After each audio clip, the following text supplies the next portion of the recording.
నమస్తే, welcome to our channel. నేను మీ Anil. Sunday వస్తే సరిపోద్ది, చికెన్ కావాలి అని అంటారు. చాలామంది చికెన్ ప్రియులు చాలామంది ఉన్నారు.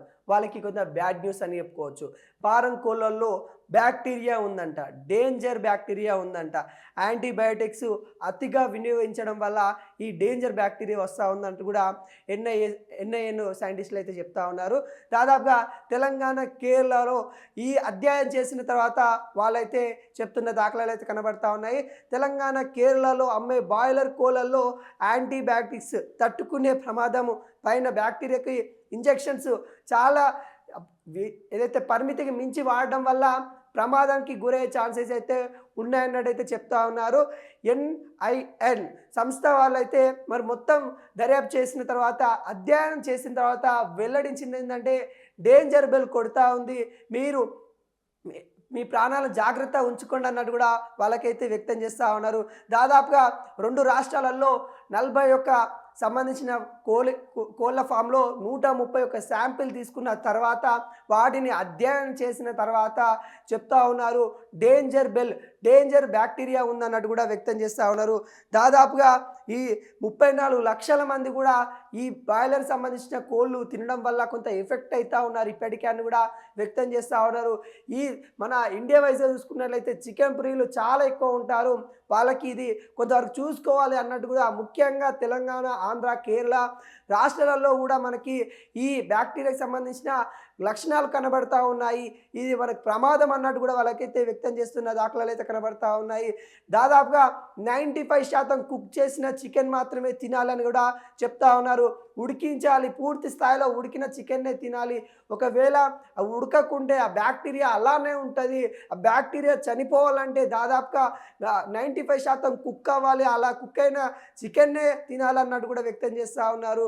అంటే ఈ బ్యాక్టీరియా నాశనం అవ్వడానికి మీరు ఎంత హీట్ చేస్తే అంత బాగుంటుందని కూడా వాళ్ళకి సైంటిస్టులు అయితే వ్యక్తం చేస్తూ ఉన్నారు. ఒకవేళ తినడానికి మీరు దూరంగా ఉండండి, కొద్ది రోజుల పాటు చికెన్ తినడానికి అని కూడా వాళ్ళు వ్యక్తం చేస్తూ ఉన్నారు. ఒకవేళ తినాల్సిన పరిస్థితి వస్తే నిజంగా ఈ సండే ఏదైతే వస్తూ ఉందో ఖచ్చితంగా వీకెండ్లో చికెన్ తినకుండా ఎవరైతే ఉండలేరు. చికెన్ అని చాలామంది ఉంటారు. అలాంటి వాళ్ళకి కొంత దూరంగా ఉండాలా లేదా అని సతమతమయ్యే వాళ్ళకు కూడా చికెన్ తక్కువ మోతాదులో తినండి. ఒకవేళ మీరు తినాలనుకుంటే 95% కుక్ చేసిన తర్వాతనే తినండి అన్నట్టు కూడా వ్యక్తం చేస్తూ ఉన్నారు. సరిగ్గా ఉడకకపోతే ఆ బ్యాక్టీరియా మీ బాడీలోకి వెళ్ళి డేంజర్ బెల్ కొట్టే ఛాన్స్ అయితే కనబడతా ఉన్నాయి. మన ఏదైతే మనకు సంబంధించిన యాంటీబ్యాక్టీరియా సంబంధించిన ఏవైతే నిరోధకాలు ఉంటాయో ఖచ్చితంగా వాటి మీద ఎఫెక్ట్ తీస్తాయని కూడా వ్యక్తం చేస్తూ ఉన్నారు. మనకు సంబంధించిన ఏదైనా ఫీవర్ వచ్చినా కానీ మనకి యాంటీబ్యాక్టీరియా లెవెల్ ఏ విధంగా ఉంటుంది, దాని మీద ఇబ్బంది మన సిమ్టమ్స్ కానీ లేకుంటే మనకు బాడీకి సంబంధించిన ఏ ఇబ్బంది అయినా కానీ ఎదుర్కొనేటట్టు ఉందా లేదా అనేది కూడా మనకి మన పోషకాహారాల పైన ఆధారపడి ఉంటుంది. కానీ పోషకాహార ఏదైతే తినాలని నేపథ్యంలో కొంతమంది జిమ్కి వెళ్ళిన వాళ్ళు కూడా చికెన్ తింటూ ఉంటారు.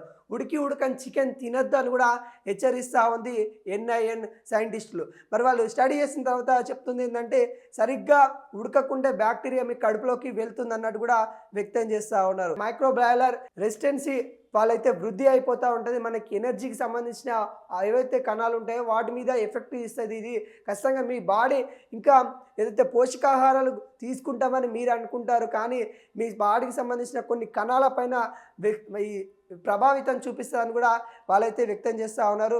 సరిగ్గా ఉడకని ఏవైతే ఉంటాయో చికెన్లు తినద్దు అన్నట్టు కూడా క్లియర్ కట్గా చెప్తా ఉన్నారు. అదేవిధంగా కేరళ సౌత్ జోన్లో, తెలంగాణ సెంట్రల్ జోన్గా విభజించి ఈ అధ్యయనం అయితే చేపట్టారు. దాదాపుగా ఈ 2 రాష్ట్రాలలో 47 కోళ్ళ ఫామ్ల దగ్గరికి వెళ్ళి 131 శాంపిల్ తీసుకున్న తర్వాత అసలు కొద్ది రోజులు అంటే దాదాపుగా 2 నెలల కాలం తీసుకున్న తర్వాత వాళ్ళు అధ్యయనం చేసిన తర్వాతనే వీటికి సంబంధించిన కోళ్ళల్లో బ్యాక్టీరియా ఉందని చెప్పడం అయితే జరుగుతుంది. ముఖ్యంగా ఈ కోళ్ళ రెట్టల్లో విరోచనాలను కూడా వాళ్ళైతే దర్యాప్తు చేసిన తర్వాత చర్మకు సంబంధించిన వ్యాధులు కూడా వస్తా అన్నట్టు కూడా వాళ్ళైతే వ్యక్తం చేస్తూ ఉన్నారు. అంటే ఈ అన్ని శాంపిల్ తీసుకొని వాళ్ళు పరిశోధన చేసిన తర్వాత మీ యొక్క చర్మకు సంబంధించిన వ్యాధులు కూడా వస్తాయి, ఇలాంటి యూజ్ చేయకండి అన్నట్టు కూడా వాళ్ళైతే చెప్తున్న దాఖలాలు అయితే కనబడతా ఉన్నాయి. అదేవిధంగా మీ బ్యాక్టీరియాకి సంబంధించిన ఏదైతే ఫ్రాన్స్లర్ వంటి హానికరమైన బ్యాక్టీరియాలు ఆనవాళ్ళు కనబడతా ఉన్నాయని కూడా వాళ్ళైతే వ్యక్తం చేస్తూ ఉన్నారు. ఈ డేంజర్కరమైన ఈ బ్యాక్టీరియా మీ బాడీ పైన ఎఫెక్ట్ ఇస్తుంది, ఖచ్చితంగా కొంత దూరంగా ఉండాలని కూడా మనకైతే NIN సైంటిస్టులు అయితే చెప్తున్న దాఖలాలు అయితే కనబడతా ఉంది. ఒకటే ముచ్చట,